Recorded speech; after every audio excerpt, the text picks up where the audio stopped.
Alors bonjour les amis, j'espère que tout le monde se porte très bien. Cette vidéo, je vais le faire très rapidement pour expliquer comment les élections au Ghana se sont passées.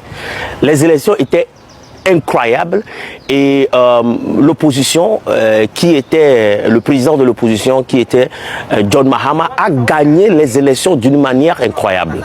Il a eu 56% et le vice-président, l'actuel vice-président Dr Bawumia a eu 41%. C'est le parti du président actuel a eu 41%. Et c'est pas terminé, c'est pas seulement qu'ils ont gagné les élections par 56%, mais ils ont aussi gagné le Sénat ou le Parlement, où aujourd'hui ils détiennent plus de 2 tiers. Plus de 2 tiers des députés au Parlement, plus de 186 députés sur les 276 députés qui sont au Ghana. Donc ce qui veut dire que le travail était fait. Maintenant, quelles sont les raisons pour lesquelles le parti de l'opposition de John Dramani, qui est le NDC, comme les Anglais disent NDC, a gagné? Il y a 3 raisons principalement. La toute première raison, c'est l'équipe qui a accompagné John Mahama. C'est la première chose. La deuxième chose est l'état économique du Ghana actuel. Et la troisième chose, la vigilance de la population. Je vais m'expliquer très rapidement. L'équipe qui a entouré John Mahama, l'équipe qui l'a entouré, j'en fais partie. J'ai été contacté par John Mahama il y a 2 ans de cela de faire partie de son équipe de communication. Que je l'ai fait, j'ai participé en faisant 3 choses. Non seulement je faisais des lives chaque dimanche pour parler de la politique ghanéenne, je fais des vidéos pour expliquer ce qui se passe au Ghana. Et la troisième chose, j'ai aussi financé le congrès de NDC en finançant les gens que je voulais voir, qui font partie de l'équipe exécutive du NDC. J'ai aussi financé quelques députés. J'ai aussi financé les campagnes qui se sont déroulées en 2024 au Ghana. Donc c'est de ma part. Maintenant, et au niveau des élections, des élections du parti pour élire les gens du congrès qui s'est passé en 2022, en décembre 2022, ça a fini par... ils ont fini par mettre des gens aux têtes de leur parti qui sont vraiment, ce qu'on les Anglais disent, they are radicals. Ce sont des gens qui sont prêts pour travailler pour leur parti politique. Vous voyez, moi aussi j'ai aidé à financer quelques membres des exécutifs de NDC. Par contre, la photo là que vous regardez, il s'appelle Youssef Yamin. Il a passé chez moi à la maison. Aujourd'hui, il est l'actuel organisateur du parti. We call it National Organizer. Malik, que vous voyez sur l'écran, est le communicateur adjoint national du parti. Ce sont des gens qui sont prêts à mourir pour le NDC. Non, donc pour cette élection, ils ont dit boot by boot.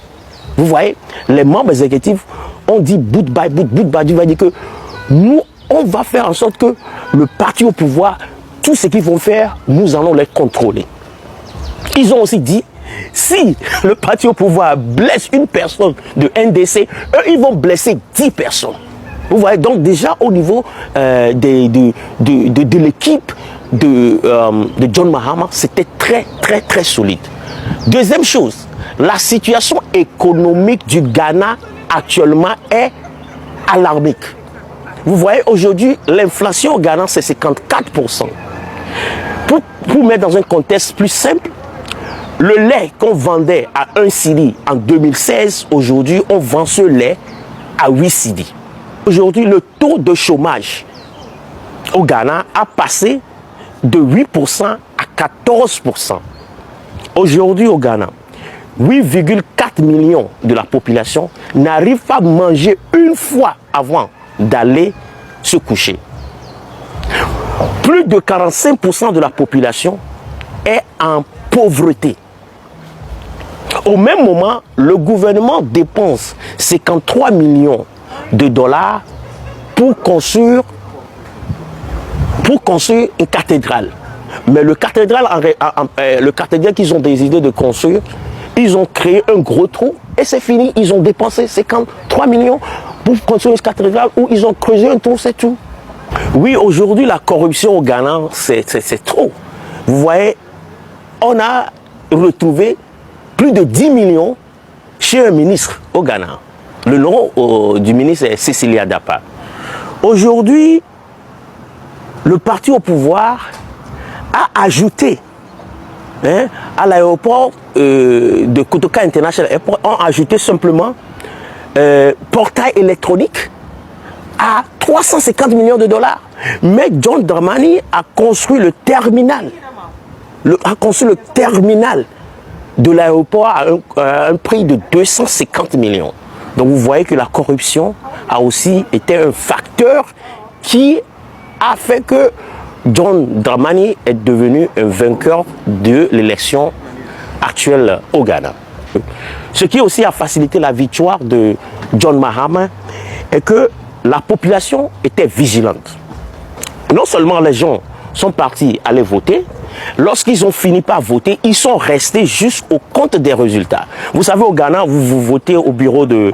Vous votez au... comment l'appelle-t-on au bureau de vote, hein, ce qu'on appelle polling station. Vous votez au bureau de vote.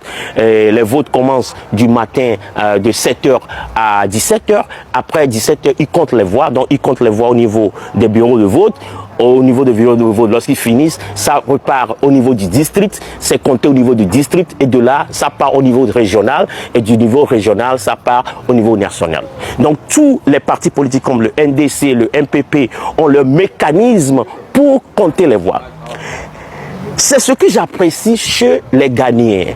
La démocratie au Ghana est tellement développée que, déjà, après l'élection, dans la nuit, déjà après les élections, à 2 h du matin, tous les partis politiques savaient s'ils ont gagné ou ont perdu. Après les élections, à 2 h du matin, le prochain jour, à 2 h du matin, le NDC savait qu'ils ont gagné et le MPP savait qu'ils ont perdu. C'est pour cela que Dr Bawumia, le lendemain, à 10 h, il a accepté les résultats et il a accepté qu'il a eu défaite. Aujourd'hui, je ne sais pas quel pays en Afrique peut se valoriser en termes de démocratie comme le Ghana. La démocratie a évolué tellement au Ghana que ça ne prend même pas 10 heures de temps, 12 heures de temps, et les gens acceptent le résultat de les élections. C'est alors là pour applaudir Dr Bawumia pour ce qu'il a fait. C'était vraiment honorable. Et il a dit, qu'il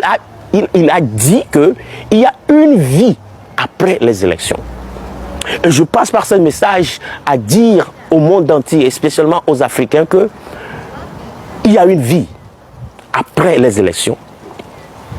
Et on veut des élections paisibles, comme ça s'est passé au Ghana. Et j'espère que cette vidéo va aller loin pour expliquer les choses. Et pour les gens qui me disent, Didier Marc, toi tu connais quoi de la politique? J'espère que cette vidéo va expliquer beaucoup de choses et vous allez comprendre que je fais de la politique. Ça a duré. J'étais un membre du MPP et je suis passé pour être un membre du NDC. Nous, on a fait des campagnes. À ceux qui connaissent Diékoufo, nous, on avait fait des campagnes à Diékoufo, à Kpando, à Horwe. Mais aujourd'hui, je suis un membre du NDC. C'est la politique. Nous voulons que les Africains votent basé sur la situation politique, économique d'un pays, mais pas parce que vous êtes parti d'une ethnie ou parce que votre fait partie de cette partie et vous votez. Donc, c'est un message que je lance à tout le monde et je pense que vous allez comprendre et vous allez maintenant voir que l'Afrique va évoluer. Sur ça, je vous laisse et merci beaucoup. Ciao, ciao et à bientôt.